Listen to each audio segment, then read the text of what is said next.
Seu Antônio só não leu a minha carta para a mãe dele, né? Depois eu falo.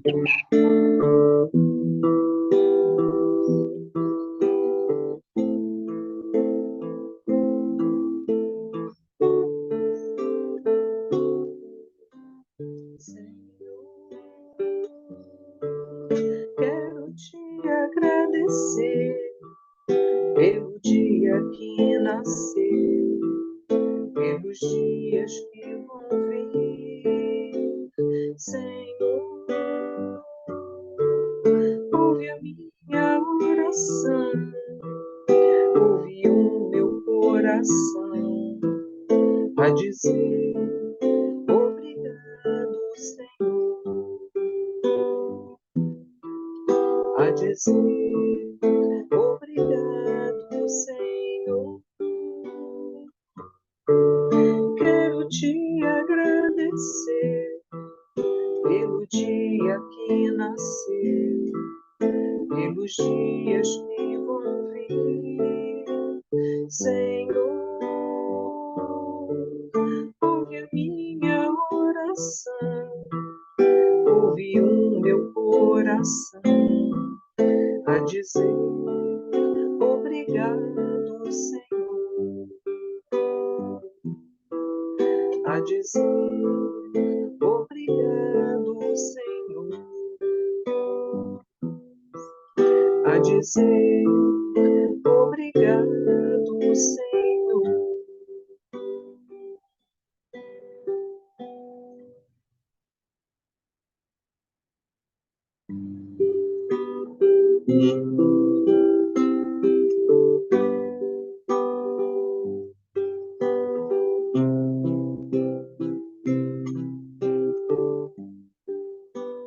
Ondas da vida carregam o barco, atracado no tempo, não quer navegar, naufraga em si mesmo, temendo os monstros que existem no mar.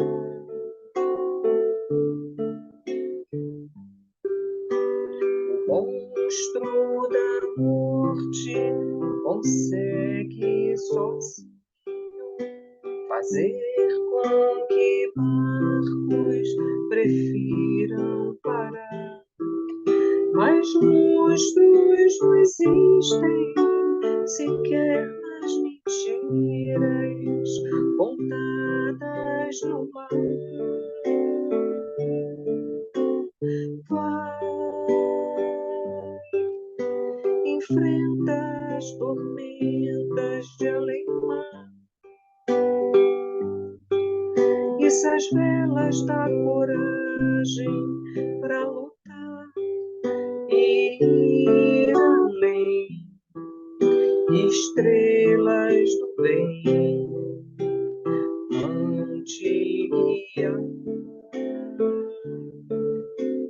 Vai, que o Cristo seja luz em teu vogar, que o risco não te impeça de tentar ganhar o mar com instrumento que se chama amor.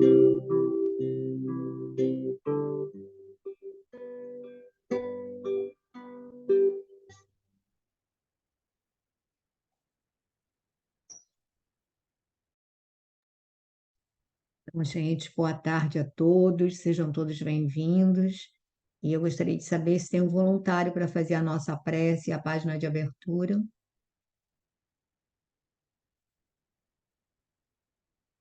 Vai fazer? Então, abre o som aí, Tinorá, por favor. Abri, está escutando? Tá. Tô. Primeiro faz a prece, né? Isso.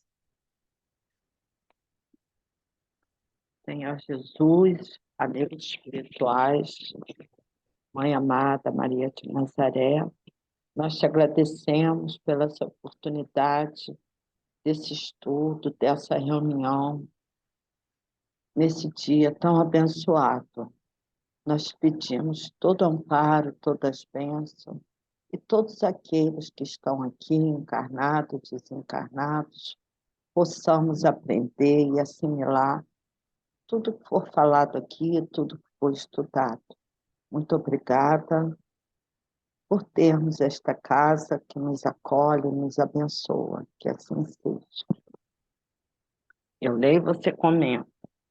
Caridade e riqueza, pois somos a feitura dele, criados em Jesus Cristo para boas obras. Paulo, Efésios, capítulo 2, versículo 10.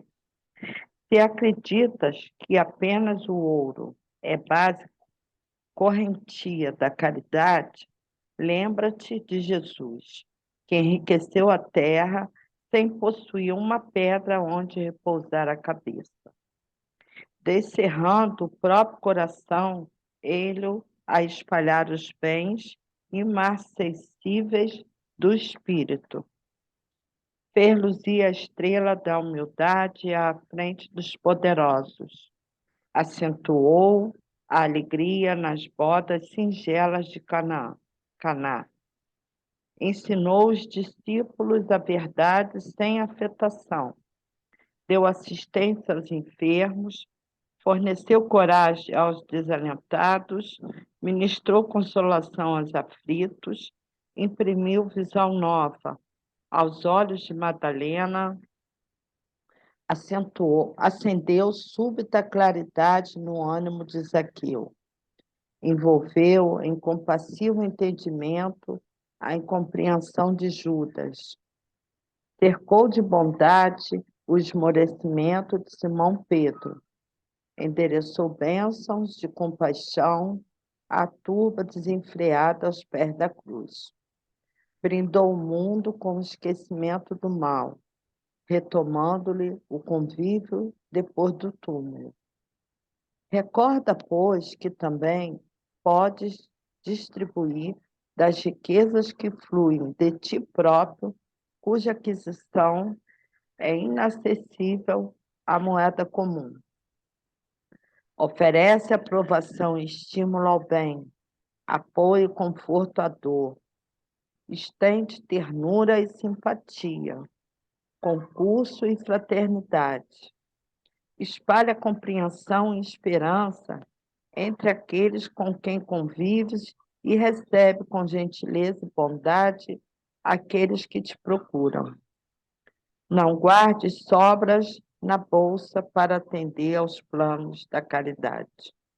Lembra-te de que o amor é inesgotável na fonte do coração e de que Jesus, ainda hoje, com Deus e com o amor, vem multiplicando dia a dia os eternos tesouros da humanidade. A gente vê aqui, né, que a gente, a gente não se dá conta disso, a gente não se dá conta que a gente tem uma riqueza muito grande, né? E a gente só valoriza a riqueza material. E a gente tem o poder de fazer tantas coisas, e a gente, na maioria das vezes, a gente não se dá conta disso, né?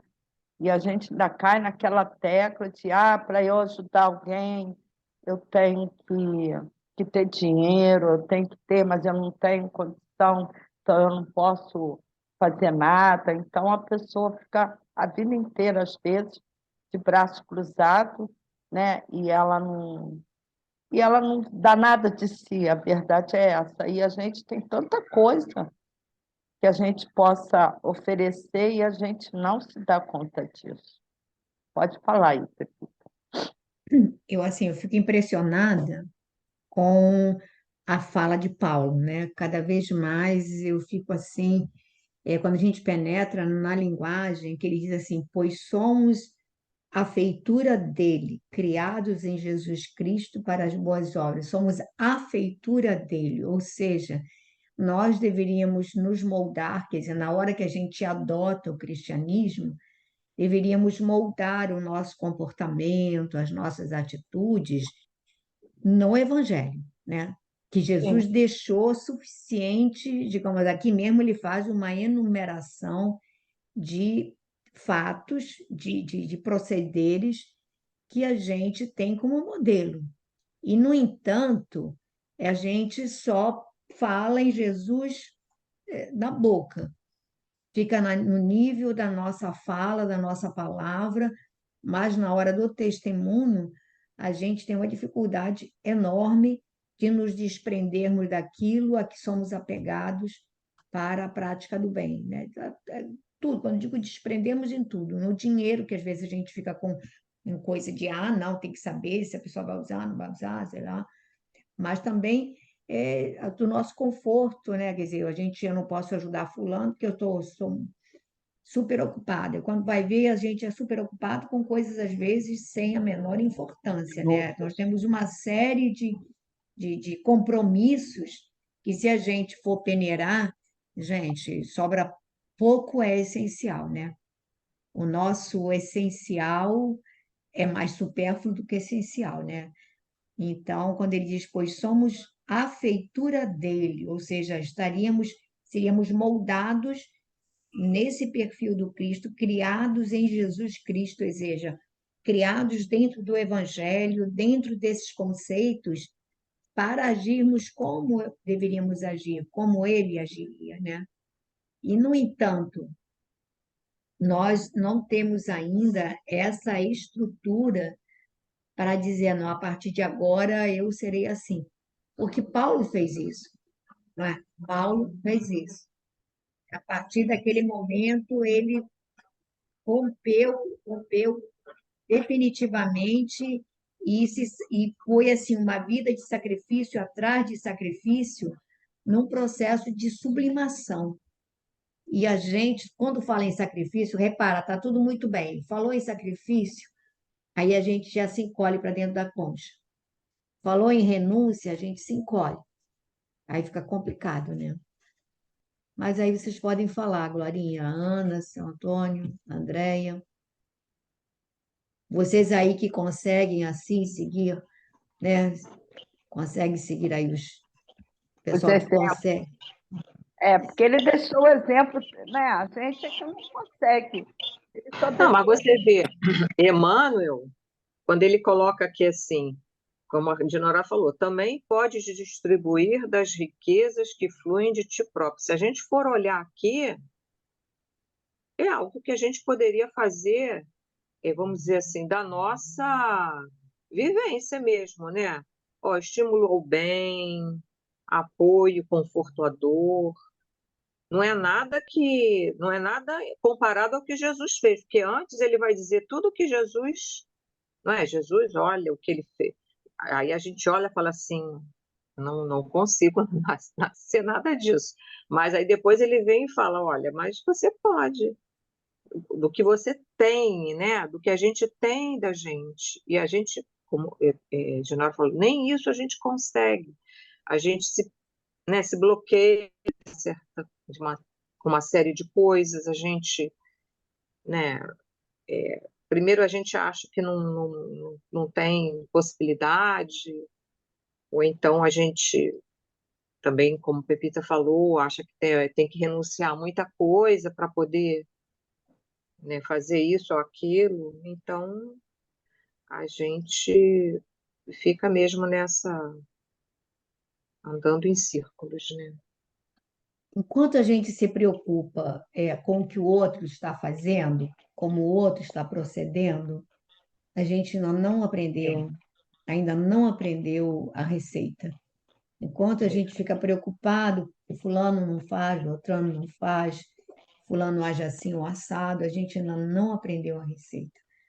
Porque, segundo o Chico, enquanto a gente está preocupado, apontando as falhas no comportamento do outro, e a gente faz isso, nós estamos perdendo tempo para trabalhar e servir. Então, ele diz, Emmanuel é textual, o trabalhador de Jesus não tem tempo nem para reclamar, nem para ficar fazendo críticas, porque ele precisa desse tempo para ser usado de uma outra forma. E a gente tem uma dificuldade enorme, né? Mas alguém mais? Ana quer falar alguma coisa? Seu Antônio? Andréia? Não? Então vamos para Gênesis, item 19.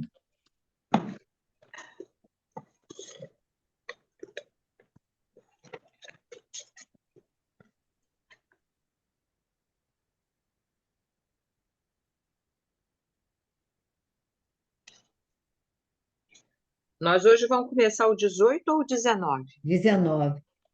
Ah, 19. Eu marquei errado. Não é o já vai começar, não é o 19, não. Eu marquei que seria o 18. É o Gente, eu marquei. Eu marquei também. Não, eu Eu acho marquei, que. Não, acho que é o 18, sim.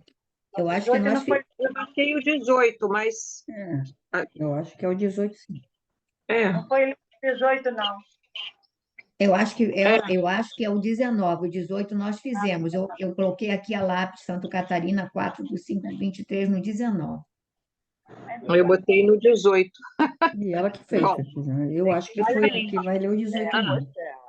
Atenção, Vai ler o 18. eu marquei com caneta. Hum. A data, o dia, tudo direitinho, tá? Em qual você marcou? Pra Eu começar o marquei 18. 18, começar o 4 18. 4 do 5 de Tá 2020. bom. Então lê Bom, aí, mesmo que a gente Glória. repita, então. Vamos ler o 18 e... Tá. Bom, capítulo 12, item 18. A passagem que diz: o Senhor passeava pelo jardim à tarde, quando se levanta vento brando, é uma imagem ingênua e um tanto pueril, que a crítica não deixou de assinalar.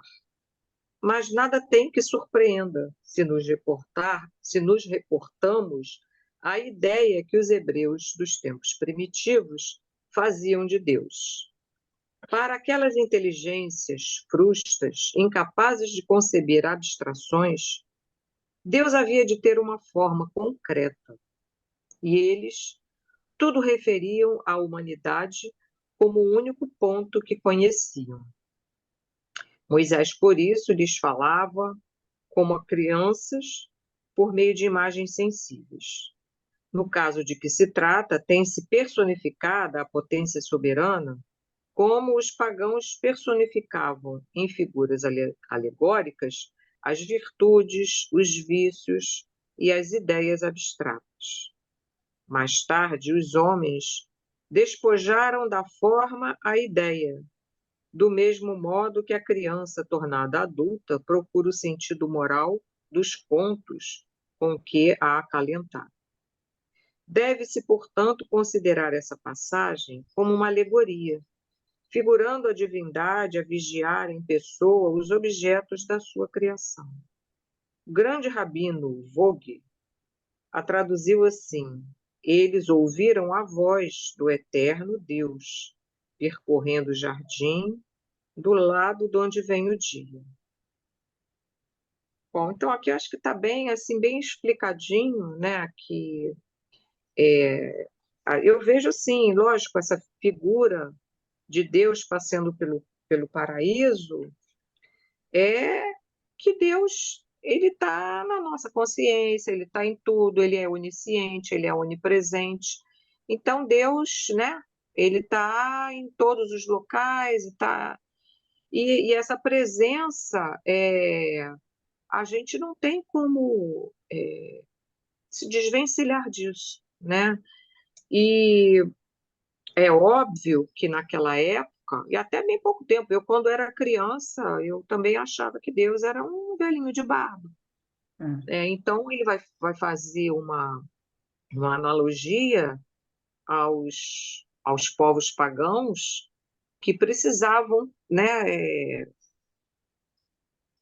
fazer imagens de fenômenos da natureza, de situações, né?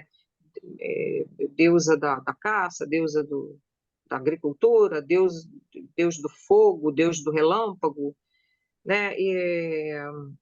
Então precisava dessa figura, não é, para poder pelo menos tentar compreender algo que escapava, né? Que até hoje a gente não tem a menor condição hoje em dia ainda, né, de definir o que é Deus, né? A gente não consegue, mas a gente já com a doutrina espírita, a gente já tem essa consciência de que tudo vem dele, é o tudo, né? Então é inteligência suprema, né? Criador de tudo. E eu acho que é essa imagem que a gente tem que ter, né? E quando ele vai falar aqui do Rabino, né? Quando fala que passeavam, coisa e tal, ouviram a voz do Eterno. É interessante, porque nós, na nossa consciência, nós temos uma voz, né? Entre aspas, que né? Nos conduz, vamos dizer assim, né?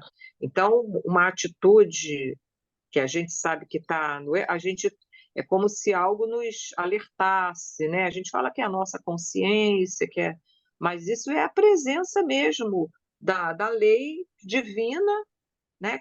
Que está em nós, né? Nós ainda temos essa consciência de maneira rudimentar, né? Rudimentar. Por isso que a gente ainda se apega a uma série de misticismos, né? De coisas, mas à medida que a gente, né, for crescendo, a gente vai tendo um pouco mais de, de entendimento, né? Mas pode falar aí, dona Pepita. Está sem Som. som. É, fechei porque aqui tem muita obra. Mas é isso mesmo. E ele, quando ele diz assim, eles ouviram a voz do Eterno percorrendo o jardim do lado de onde vem o dia, ou seja, de onde vem a claridade, de onde vem a luz. Então, digamos assim, o lado luz, ou seja, esse Deus, porque segundo o próprio O lado Haroldo, bom, né? esse paraíso seria o coração da criatura. É onde estão todas as leis em nós, né? Na nossa consciência, no nosso espírito, estão impressas todas as leis. E aí, automaticamente, como você já falou, Deus permeia tudo, não é? Ele sabe dos mínimos gestos.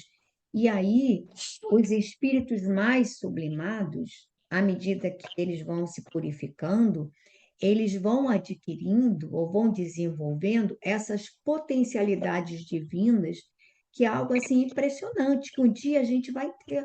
Um dia a gente vai ter.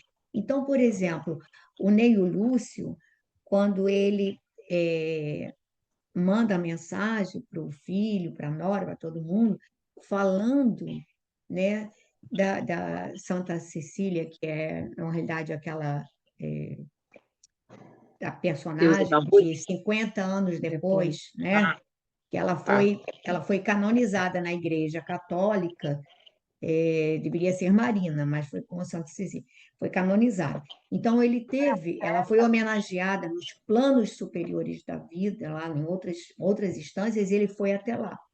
E aí conversou com o Taradã, e aí diz assim: não me perguntem, não sei dizer como. Claro que ele sabe, mas ele vai dizer: não me perguntem, não sei dizer como, mas ela conhece os mínimos detalhes da nossa vida, da vida de vocês aqui. Ou seja, o cara que está.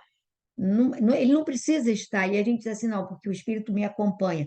Ele pode, ele tem o poder, o espírito que se torna onisciente, ele pode nos acompanhar sem automaticamente estar ao nosso lado. Então, ele, das instâncias superiores, ele conhecia os mínimos detalhes da vida cotidiana daquele grupo familiar. E aí ele diz: não me pergunta, não sei dizer como. Ou seja, Deus agindo através desses co-criadores, desses espíritos que alcançam. E um dia a gente vai ter essa, essa, essas potencialidades mais desenvolvidas, né? Então, o inferior não acessa o superior. mas o superior, ele tem o poder de penetrar tudo que está, digamos assim, que é inferior a ele, né? E é algo impressionante. Por isso que Deus nos acompanha o tempo todo, né? A gente está. É importante saber disso, né? Esse Deus permeando tudo na lei, porque E, Deus está e, na é, e, lei. e é uma mudança, assim, pelo menos para mim, foi quando tem lá no Livro dos Espíritos, né, aquela clássica pergunta, né, que pergunta o que é Deus e que ele fala que é a causa primária, né? Então, é isso, né? É uma definição que a gente já tem condição né, de compreender dentro da nossa limitação. Então, é, é muito diferente, né, do que a gente poderia estar vendo como um Deus, aquele Deus que castiga, né? Não faz isso que Deus vai castigar. É essa noção que eu pelo menos trazia, né? Dessa visão de que Deus vai castigar. Imagina, Deus vai castigar, né? Mas é uma mudança, assim, né? De visão, né? E aí, isso aí acarreta um outro problema, né, Glória? Não sei se você já percebeu isso. É que, na medida em que se coloca que toda vez que nós erramos, estamos passíveis de punição e que Deus vai nos julgar e que Deus vai nos punir, o que acontece? Quando a criatura comete algum delito, seja ele qual for, aí você, por exemplo, você teve uma discussão feia em casa, etc. e tal. Se isso aconteceu, você vai dizer não tem condições de orar. Eu não estou em condições de orar, porque você se sente automaticamente culpado, e aí pode até que a gente não tenha condições, mas é quando mais a gente precisaria orar. É, E aí a gente tem que acabar com essa história de dizer, ontem a psicóloga que participava desse grupo, ela falou exatamente de quantas crianças chegam ao consultório, que os pais colocam aquela coisa de que Deus vai castigar, Deus vai punir, ou Deus, Jesus está triste com você. Gente, pelo amor de Deus, Jesus nunca estará triste conosco, ele está acima disso. E aí, isso é péssimo de colocar isso para a a gente criança. coloca em Deus os nossos sentimentos, né? Isso é As nossas humano, isso é nosso. angústias, né? A gente tem que colocar em Deus e em Jesus aquele ser que não importa o que você faça, não importa que Exatamente. você erre, ele vai estar sempre pronto a te estender os braços. E isso tem que ficar assim, porque a gente precisa dizer isso para a gente. Olha, você fez uma bobagem, você até não merece, mas você precisa. Aquilo que Emmanuel disse para o Chico. Ah, mas eu não estou com a razão. Você está com a razão, ele está com. Quer dizer, você está com o direito, mas ele está com a razão, coisa e tal. A gente não merece, mas precisa.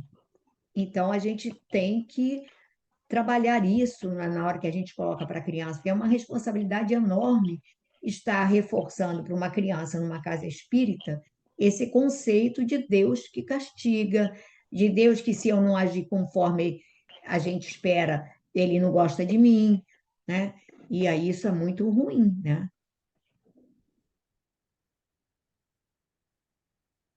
Vamos prosseguir? Então, agora vamos para o 19.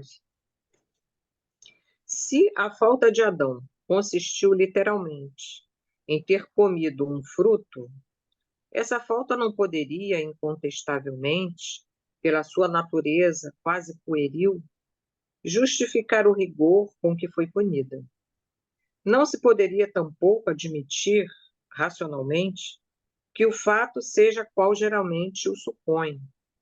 Se o fosse, teríamos Deus, considerando irremissível crime, a condenar a sua própria obra, pois que ele criara o homem para a propagação.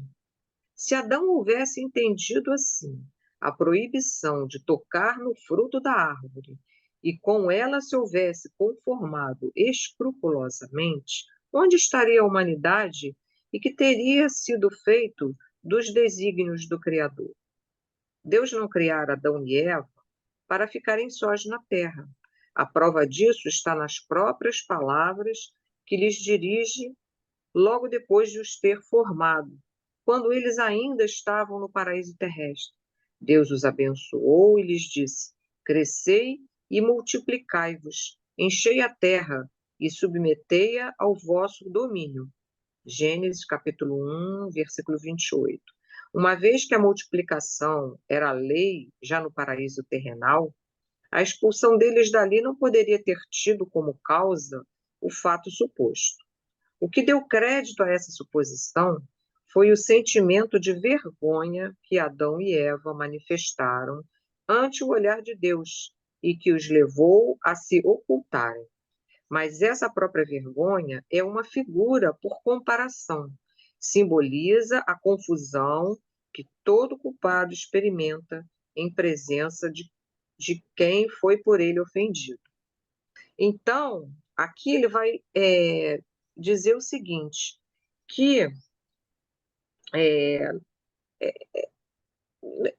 essa explicação, né, que na época dele a Gênese era como era colocada, e até para a gente, essa coisa do Adão ter aceitado comer o fruto proibido e que isso estaria relacionado A a sexualidade. questão sexual, a questão sexual. Aí ele fala, olha, gente, mas é um absurdo, porque se Deus antes fala, crescei e multiplicai-vos, que não existe outra forma nesse plano físico, né, da gente reencarnar e propagar a nossa espécie, né, que não seja dessa forma, então não poderia ser algo que Deus viesse condenar. Então, aí ele fala, a questão do pretenso descontentamento divino não tem nada a ver com essa visão, né? Então ele vai dizer que ali, naquele momento, o que está sendo colocado é que diante de uma desobediência, diante de uma atitude contra as leis divinas, a nossa primeira atitude ao tomar consciência do erro, é a vergonha, o arrependimento, não é? Então, o que ele quer dizer é isso. Ali o que ele está querendo expressar é uma questão, a confusão que todo culpado experimenta em presença de quem foi por ele ofendido. Então, ali naquele momento, quando fala que Adão e Eva se esconderam da presença de Deus, né? É isso. Quando nós temos a consciência de que usurpamos essa lei, né, infringimos essa lei, o primeiro sentimento que nos ocorre é esse. Quando a gente tem consciência, né, quando a gente toma consciência do erro, é o arrependimento, é a vergonha, né, se sentir desamparado, né? Então, eu acho que é isso. E que Kardec coloca, acho que aqui, achei que muito bem colocado, né?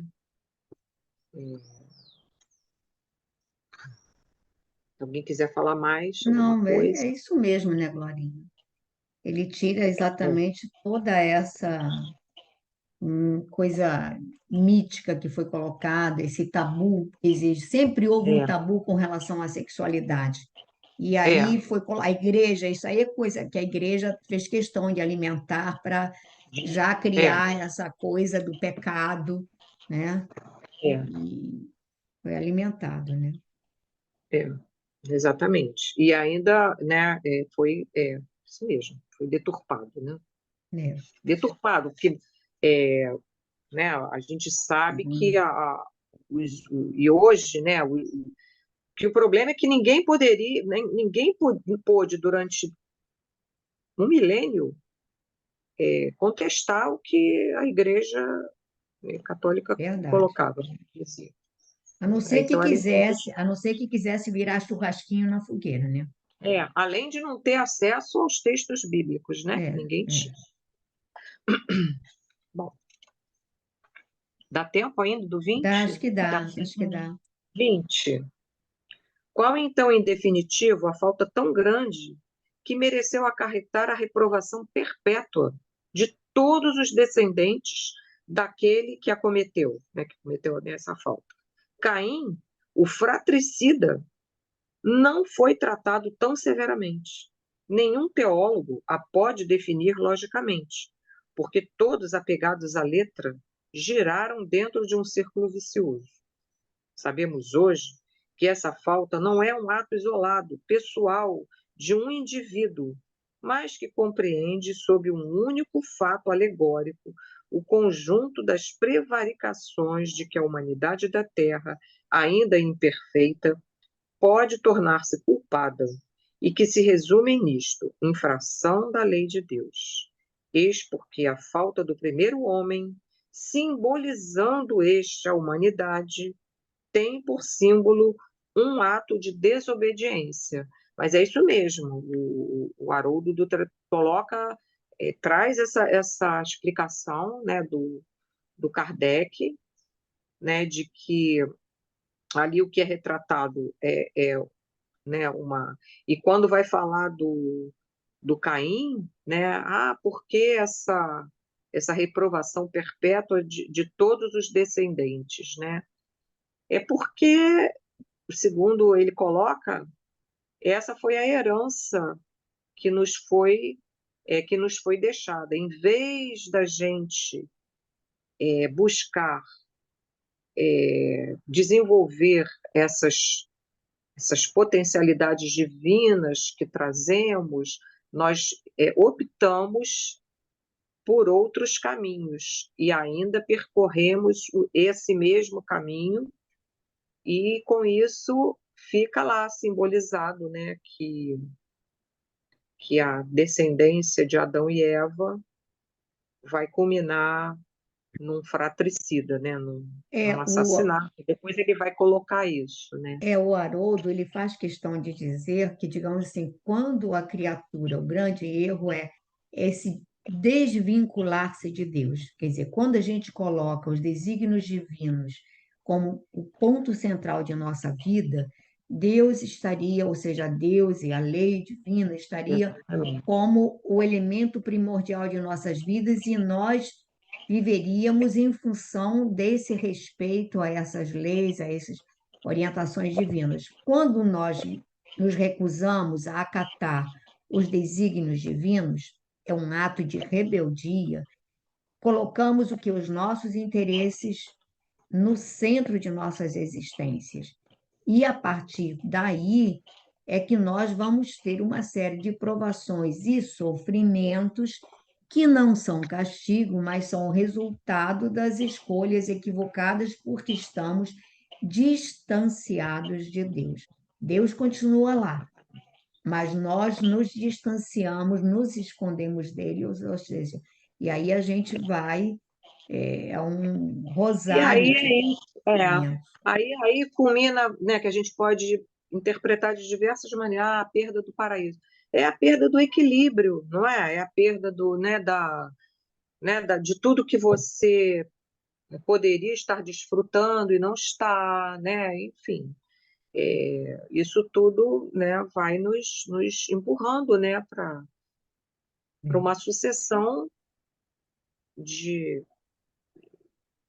de erros, né, que a gente vai repetindo nas encarnações. Bom, então ficou 21, né, gente? 21, 21. É. dia 11.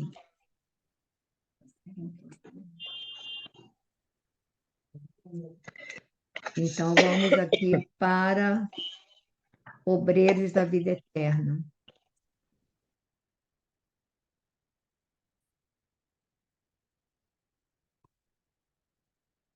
E, gente, começa aí que eu peguei o livro errado, peguei mensageiro. Espera só um segundo.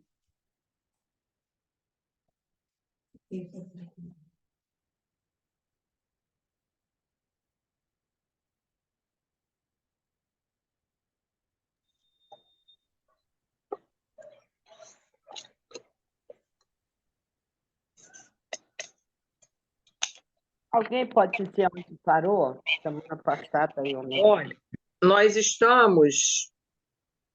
Vamos começar hoje o parágrafo assim. O narrador estampou curiosa expressão. Nós Mas estamos no velório é de logo depois de Dimas. vantagem. Isso. Vem um parágrafo vantagem da boa amizade, aí depois vem o narrador estampou. Aí a gente está no velório de Dimas, em que aquele coronel está contando a situação em que Dimas foi testemunha de um assassinato e automaticamente atrai, né, toda aquela Achou? situação. Meu livro são 3 páginas antes de acabar. Bom, achou, O Genora? capítulo. Andréia, você quer começar a leitura? É o capítulo 14, né? Ainda. Ainda. Tá Tô um pouco, procurando tá aqui, quase Cris. acabando. E aí, Eu não- você achou, Andréia? Quer ler um pouquinho? Eu não me achei. O narrador fixava os episódios, é isso? O narrador estampou estampou curiosa expressão.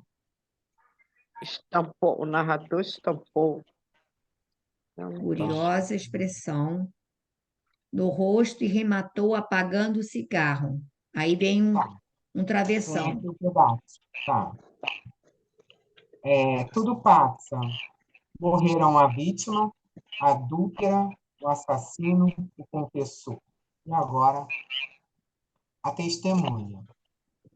Certo, haver lugar fora deste mundo para fazer-se a justiça? Neste momento horrível, figura seguida de outras não menos monstruosas surgiu do inesperado, acercando-se do leviano comentador. Ouviu-lhe ainda as últimas palavras, sacudindo e gritou: Sou eu o assassino. Que quer você de mim? Por que me chama? É juiz? O narrador não enxergava o que eu via, mas seu corpo foi atingido por involuntário estremeção, que arrancou o abafado riso dos presentes. Deve ser aquelas tremedeiras que dá, né? Mas ele recebeu a carga vibratória da pessoa que ele evocou. Ele simplesmente, repara, ele comentou, só que o assassino, em péssimas condições, repara, horrível figura seguida de outras, não menos monstruosas. Então, olha o que um comentário aparentemente sem maior importância atrai para perto da gente. E aí ele sentiu aquele calafrio todo, estremeceu todo, e todo mundo riu, ou seja, eles não se tocaram que ele foi sacudido pela interpelação do assassino, né? Dá um tremor, né? Logo após o homicídio desencarnado, tá bem. Atraído pelo cheiro, né, forte das flores reunidas na essa improvisada, teve a perfeita noção do velório. Abalou-se, precipitando, pondo-se na contemplação do morto. Reconheceu, estampou um gesto de profunda surpresa, ajoelhou-se e gritou: Dimas, pois também tu vens para a verdade. Onde estás, bom amigo, que me velaste a falta com o véu da caridade sem limite? Socorre-me, estou desesperado. Onde encontrarei minha vítima para suplicar o perdão de que necessito? Ajuda-me ainda. Tem compaixão, deve saber o que ignoro. Socorre-me. Ao lado do infeliz, em rogativa desversa, entidades sofredoras permaneciam estáticas, mas Fabriciano surgiu inesperado e ordenou aos invasores afastamento imediato.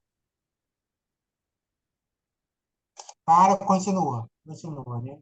Não, vou dar mais um pouquinho. Tá. Limpa a câmara, o novo amigo dirigiu-se a mim, observando. Garanto que este grupo entrou nesta casa por invocação direta. Rei, impressionado que vira, ouviu calmamente e ponderou. A observação feita por nós mesmos é sempre mais valiosa. Dimas, não obstante, dedicado à causa bem e compelido a grande esforço de cooperação à obra coletiva, descuidou-se de incentivar a prática metódica da oração em família, no santuário doméstico. Por isso, tem defesas pessoais, mas a residência conserva-se à mercê da visitação de qualquer classe. Vou parar para comentar, André? Pode comentar. Vamos, Lúcia. Pode comentar se você estava aí no embalo. Não, não É, quer o falar, não quer pedido falar nada? aquilo que eu sempre falo, né? Principalmente quando eu vou a como diz, a um cemitério terra santa. A gente tem que ter muito cuidado com as nossas conversações, trazer assunto à baila, né? Porque naquele momento a gente ali está todo um grupo, né? E você vê, foi por invocação, né? Por falar, por lembrar de um fato, veio todo mundo. Isso não é só no desencarne também que acontece, não, tá?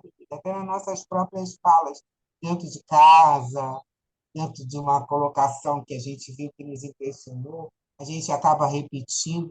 Já aconteceu uma vez, né? De você trazer uma pessoa, eu até presenciei isso na Casa Espírita, lá no Recanto de Maria. Foi até uma reunião.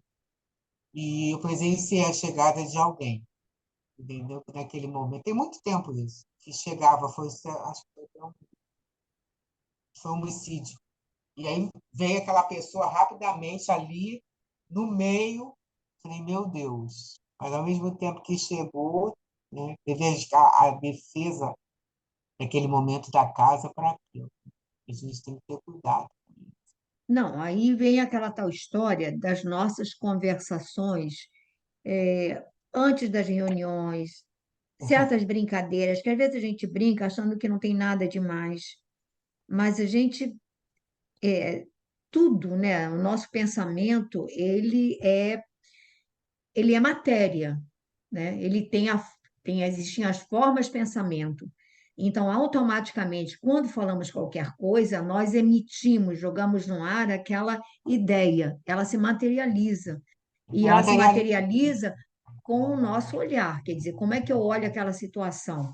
Ah, é com chacota, é com desdém, é com crítica, aquilo é materializado. E aquilo, às vezes, dependendo do propósito do encontro, traz situações, traz, digamos assim, para o ambiente presenças totalmente, digamos, que seriam desaconselháveis. Mas eu falo isso lá em casa, que chegava uma coisa que me incomodava. É, o Beto, ele conversa muito com o pessoal que trabalha, aí chegava, por exemplo, chegava a Vera, ele já chegava perguntando, e aí, como é que está o Gardênia? Ele queria saber, e ela já gostava, e começava. Aí, uma vez eu disse, gente, eu quero tomar café da manhã em paz, eu quero tomar café da manhã em paz, porque trazia aqueles relatos ruins, ainda mais agora esse período que teve essas coisas, eu digo, Beto, eu não quero saber. Aí a menina chegava contando, eu falei, gente, olha só, eu não quero saber. Se eu tiver que ouvir a notícia, eu vou ouvir uma vez e não quero ficar repetindo. Aí a pessoa, já viu aquela pessoa que gosta de contar assim as coisas mais dramáticas? Aí conta para um, conta para o outro, conta para o outro, e está repetindo. E ela está multiplicando. E quem você está trazendo para o ambiente? Ou então vai falar de parentes que já faleceram, mas o que que você vai falar deles? Se não tiver nada para poder enaltecer, é melhor não falar, porque o parente pode chegar ali para querer te cobrar. Que direito você tem para falar isso? Né? Você não sabe exatamente, não é? Quem é você? Enfim, a gente tem um caso desse que o próprio André Luiz conta, né? Que o cara tem pesadelos horríveis porque na hora do almoço foi mencionar uma situação de um amigo e o amigo esperou por ele a hora de dormir. E aí ele ficou em pânico diante da cobrança do amigo, que o amigo falou: Que direito você tem de falar o que você não sabe, como foi, como não foi? Olha, olha que situação. E a gente, como a gente não vê, aí pode sentir esses calafrios e você assim, ai, nossa, fiquei até arrepiada. Não é assim que a gente fala? Fiquei até arrepiada. Deixa estar que de repente o cara está ali te cobrando bonito, né? E a gente fica. Eu acho que precisamos Ainda bem que eu acho que os espíritas já, nós estamos mudando o perfil dos velórios, ainda mais quando a gente tem o Coral da Boa Morte, aí a gente dá não é? A gente dá um Eu up, prefiro, eu prefiro Jesus está chamando, que foi ou vai a. com Deus, ou vai com Deus. É, Eu o também amor. prefiro Jesus está chamando, a boa morte não dá, não. É, tá. Aí é por conta. Ana, você quer ler um pouco? O Antônio vai ler, tá bom? Tá. Não é a mesma coisa, a gente vai tentar. Mas lê devagar, seu Antônio. A elucidação era significativa. Comecei a compreender a razão do sentimentalismo prejudicial da família incomodada. Inconformada. Desejando, porém, fixar o aprendizado da noite sobre o assunto atinente à desencarnação, perguntei: nosso amigo recém-liberto terá ouvido a súplica do irmão desventurado? Geme sobre terrível pesadelo nos braços maternos? Geme sobre terrível pesadelo nos braços maternos. Explicou Fabiano sobre isso, ao recordar o fato relatado. Desde alguns minutos, acompanhamos a agitação dele, reparando que recebia choques desagradáveis através do cordão final.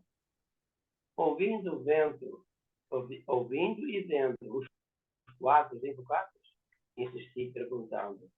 Não chegou a ver nem ouvir integralmente, em face da perturbação espontânea, mas vislumbrou, oprimiu-se e torturou-se, prejudicando a reconquista de si mesmo. As forças mentais estão revestidas de um maravilhoso poder, indicando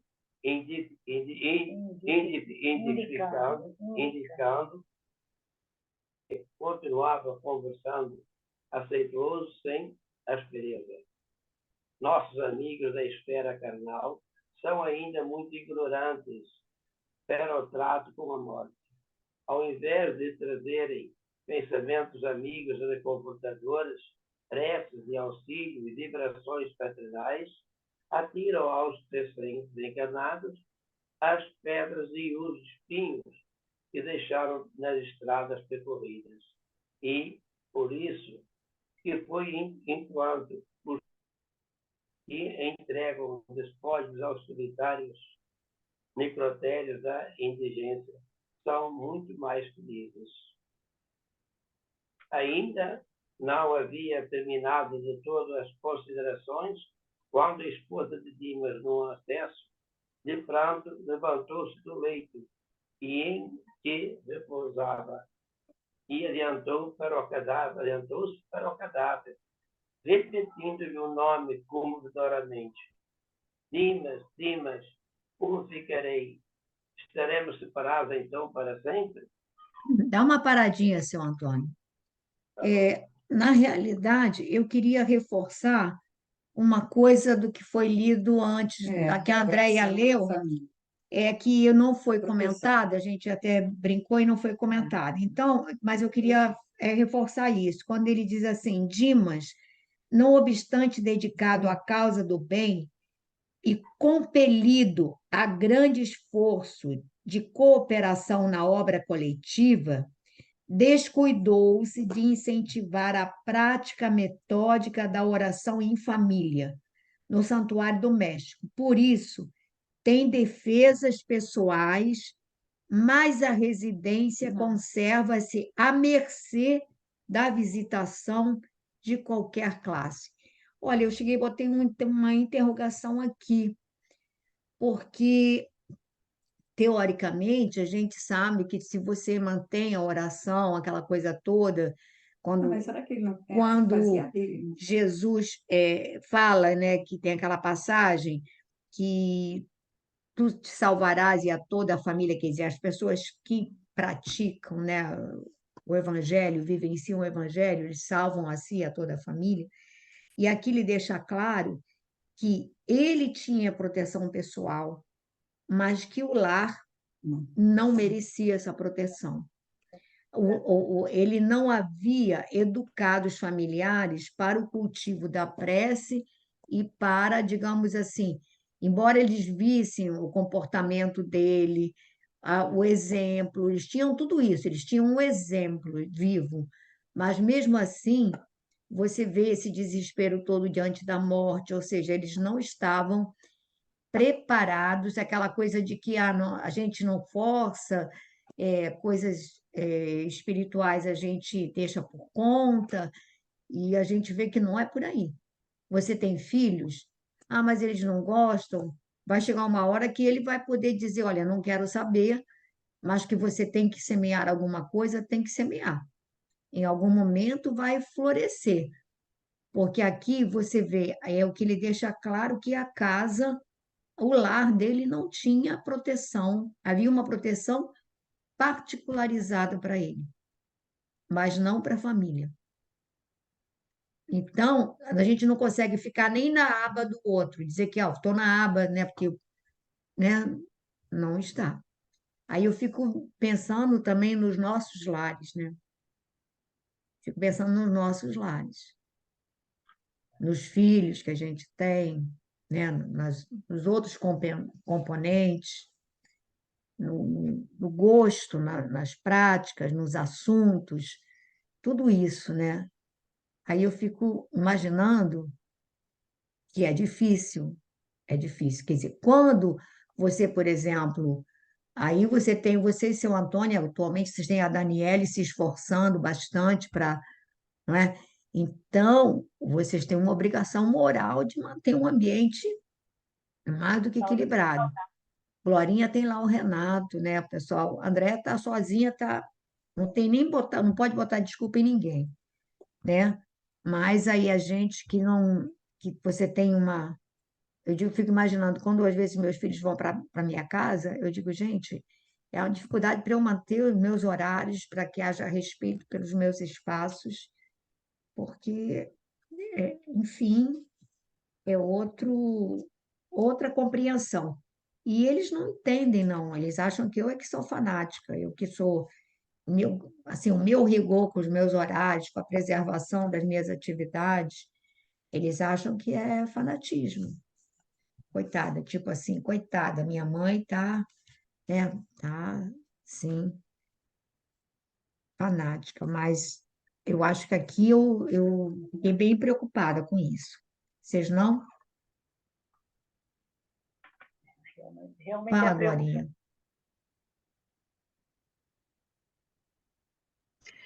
Pepita, eu acho que quando você citou, que é Glória e Renato, não tem disso não. Eu acho que a gente pisa na bola o tempo todo.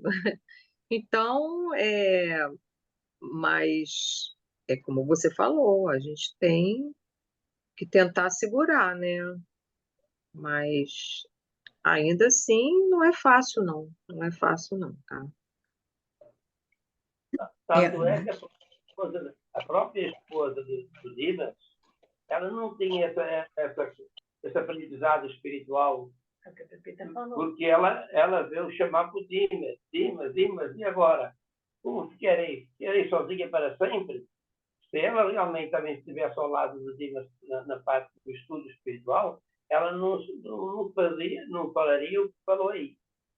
Então, mas é o que a gente comentou, ele não teve o cuidado de desenvolver na família o cultivo, quer dizer, tentar fazer um culto no lar ou uma conversa. Ele achou que ele ia fazendo a parte dele e os outros, digamos assim, a esposa podia não gostar, aí então automaticamente não quer comprometer os filhos, né? E aí Aquela fica. situação que de não apresentar a doutrina para a família. Não precisa só você saber que você é um médico, mas sinalizar para eles aonde você está, né? Eu acho que a família do Dimas não era espírita. É o que eu me Não, passo, não, não era, não era. Ele não era. né? Ele O não tinha nem o subjetivo hábito dela, da, né? da Você oração acredita em também, família. Então, eu acho que ele fez muito pelos outros, né? Ele foi uma boa pessoa, então acho que ele mereceu tudo isso pelo que ele fez para as outras pessoas, até mesmo na casa espírita, né? E a casa, ele poderia orar, mas não tem aquele hábito do culto do lar, de não trazer, né, Jesus para dentro de casa. É o que acontece com a gente, Pepita? A gente faz a reunião quinta-feira, viemos para casa, e aí?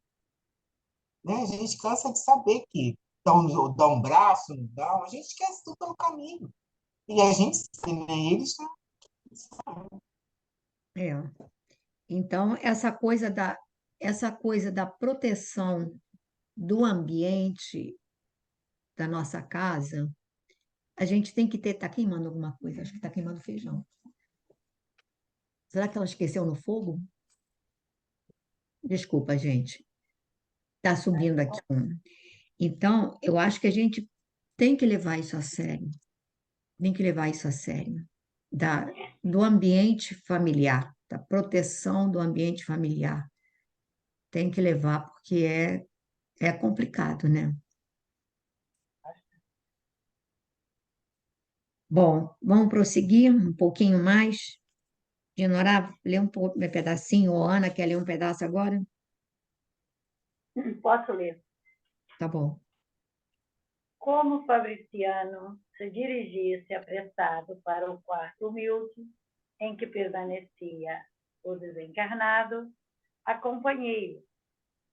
A genitora do médium fazia esforços para contê-lo, mas debalde, pelo fio prateado, estabelecera-se vigoroso contato entre ele e a companheira, porque Dimas se ergueu cambaleante, apesar do carinho materno.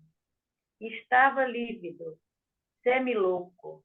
Avançou para a sala mortuária, rogando paz, mas antes que pudesse aproximar-se muitos dos despojos, Fabriciano aplicou energias de prostração na esposa imprudente, que foi novamente conduzida ao leito, agora sem sentidos, enquanto Dimas voltava ao regaço materno menos aflito.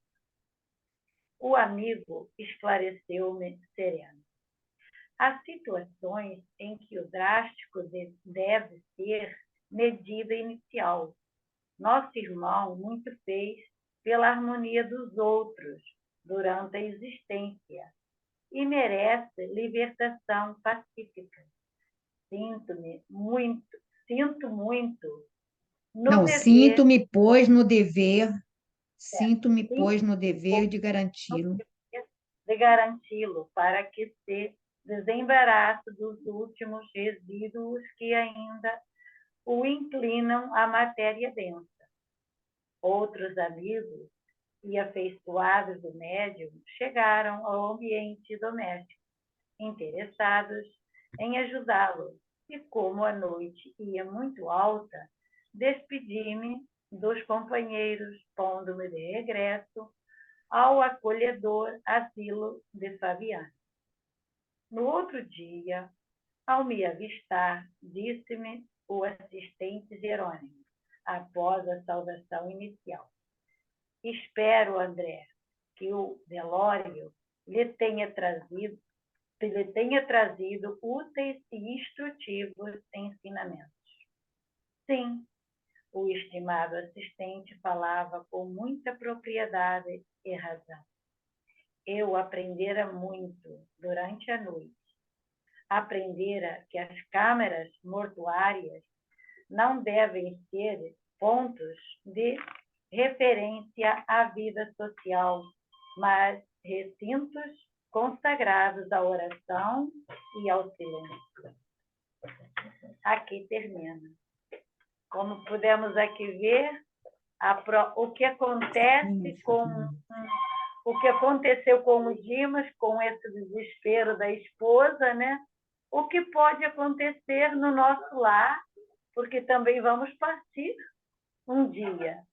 E o quanto nós precisamos estar atentos para orientar os nossos entes queridos, os nossos familiares, que nesse momento nos tragam sossego, não se desesperando com a partida e com alguma coisa que vai lhe fazer tanta falta, com aquela angústia, que isso vai nos trazer grande sofrimento nos momentos finais do nosso despreendimento da matéria, que foi o que aconteceu com o Dimas pela esposa, né? Então, o quanto realmente precisamos estar atentos para poder orientar, pelo menos, os nossos filhos, nossos filhos, nossos netos, vão estar ali mais próximos de nós e que podem entrar realmente em desespero. Então, ali, como a gente pode observar, o quanto precisamos ter a prece, a oração constante para podermos levar algo de bom àquelas restos que ali estão para o desenlace daquele irmão, seja ele quem for. E aqui a gente tem vários pontos. Então, um deles, o primeiro abordado, é o sentimentalismo prejudicial da família inconformada. Então, aqui mais uma vez se vê o nosso egoísmo. Por que o nosso egoísmo? Porque o que vai ser de mim agora sem você? E aí você está com uma pessoa que está partindo, que precisa de apoio, então a gente teria que ter o esforço máximo para ofertar um clima de mais favorável, mais ameno, de mais tranquilidade. Aí a gente entra em desespero, e aquele desespero, repara, ele é sacudido, ele sofre pesadelos terríveis, ele só não sofre mais porque a mãe o está ali retendo, impedindo, quer dizer, ele não acorda, mas ele chega a acordar e levantar que nem sonâmbulo, desesperado, tal, o vínculo com as pessoas. E aí a gente tem aquela coisa do, ai, meu Deus, que será de mim? E é o que aquela pessoa nos faz falta. Não é, e aí o pessoal diz assim, fulana gostava muito. Isso não é gostar. Quem gosta se preocupa com o bem-estar da pessoa amada. Isso aí é egoísmo e que a gente só quer ver o nosso lado. Então, essa é a primeira coisa. Então, ele vislumbrou, quer dizer, embora ele não tenha visto as cenas, ele vislumbrou, sentiu, oprimiu-se e torturou-se, prejudicando a reconquista de si mesmo. Aí ele vai dizer: as forças mentais estão revestidas de maravilhoso poder. Ou seja, você emite o pensamento com toda a sua energia e aquilo vai afetar a outra pessoa. E aí, repara, ela foi apagada no desmaio, por isso que tem muita gente que desmaia. E outra coisa que ele vai dizer, né? Muita gente que desmaia. Eu acho que o pessoal desmaia para. Não, ele deu aqui, ele deu um cheque Agora a nela gente já vai para ela saber, pagar. tá recebendo uma Sossega-leão, carga sossega-leão para ela calmante, não perturbar mais. sossega-leão, Ela deram a ela como se fosse um. E aí, repara, aí ele vai dizer que tem horas que o drástico é necessário, você tomar uma medida drástica para que ele possa ter o mínimo de paz. Então, dá uma apagada nela, que ela está perturbando, e em que isso ajuda? Em nada. Aí ele vai falar também do, das energias de prostração que ele envolve a esposa, né? E ela vai ser reconduzida ao leito novamente. E depois ele vai dizer aqui que, dado essas pessoas que vão para o velório para ficar contando anedotas, para ficar lembrando fatos, né? Que os que morrem como indigentes são mais felizes. Olha só, a gente fica assim, nossa, o cara teve um velório lindo, tinha não sei quantas pessoas, todo mundo ia perturbando. Aí o que ele diz aqui? Nesse ponto, os que morrem na indigência, ou seja, sem ninguém, Menos interferência. tem menos, né, são mais felizes, ó. É por isso que, por enquanto, os mortos que entregam despojos aos solitários necrotérios da indigência são muito mais felizes. E a gente diz, coitado, não tinha ninguém ali para velar, mas os espíritos certamente puderam atuar liberá-lo, né, trabalhá-lo, e a gente fica com essa ideia de que a gente atrapalha pra caramba, né? Bom, acho que é só, né, gente? Alguma coisa a mais que vocês queiram colocar? Eu achei interessante aqui quando ele fala do fio prateado, né? Ah, Que sim, também. é por onde está escoando toda a energia densa que a gente está. Ele está libertando, né? Está liberando para o corpo físico, né? Tudo que quando a gente fica retroalimentando e trazendo emoções e trazendo, a gente está atrapalhando esse processo, né? Também, né? É porque é através desse cordão de prata que ele captou toda, digamos assim, Exatamente. o desequilíbrio da esposa, existe o vínculo, seria o vínculo ainda. As emanações, né, que É, ele captou, né? Bem interessante. Tá bom. Então, Glorinha, a música é com você. Então, vamos começar o capítulo 15, né? Isso.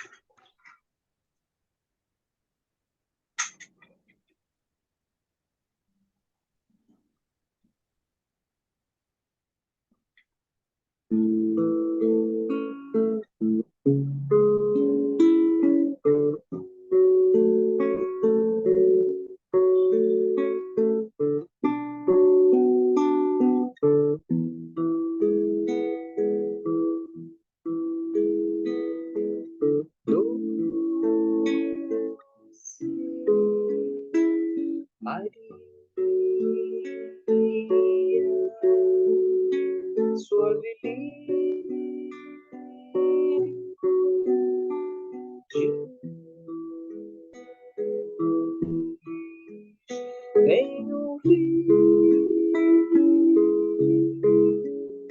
nossa prece, perfumar nossa messe, doce mãe de Jesus.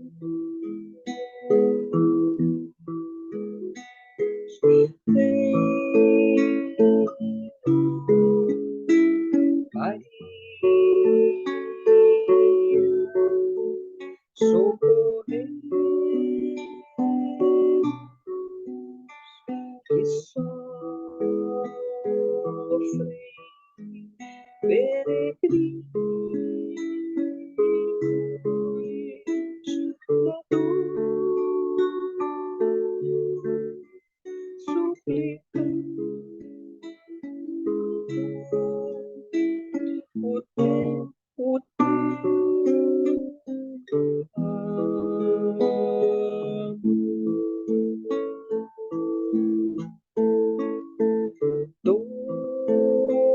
doce Maria, cheia de graça, vem ouvir este para os enfermos com teu manto divino,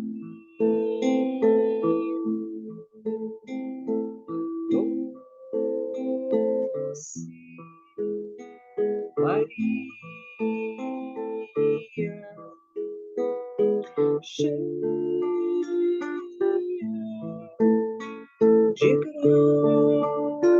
graça, vem ouvir este para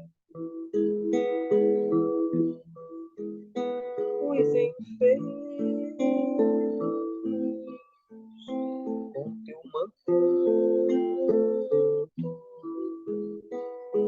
Flori.